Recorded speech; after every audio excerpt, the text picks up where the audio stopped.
kuba atabashije kuhaba, byaba ari ukuba ari ibintu yagambiriye cyangwa se byaba ari no kuba ari ibintu adafiteho ubumenyi ku bijyanye ku bijyanye n'uburyo bwo kurera umwana ukiri mutoya, umwana ukiri munsi y'imyaka 8.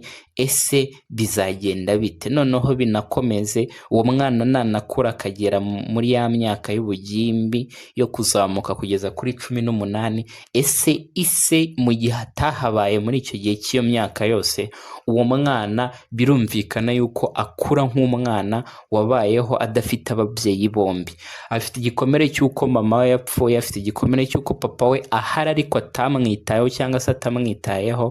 Urumva biba ari ibindi bikomere bikurikiyeho, noneho muri we bitewe na bwa bushobozi bwo kugenzura ibijyanye n'intekerezo, asigara noneho yibreminga cyangwa se afite ya hidden guilt twabonye ruguru, cyangwa se kwa kwicuza cyangwa se no kwishinja ibintu umuntu atagizemo uruhare, akaba yagira ikintu kivuga ngo yakifata noneho nk'umuntu w'imfubyi mu buryo bwuzuye.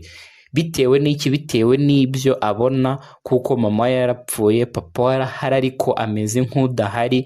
Ibyo byose ni ibindi biza byiyongera kuri icyo gikomere aba yarahuye nacyo cyo kubura umubyeyi we w'umama.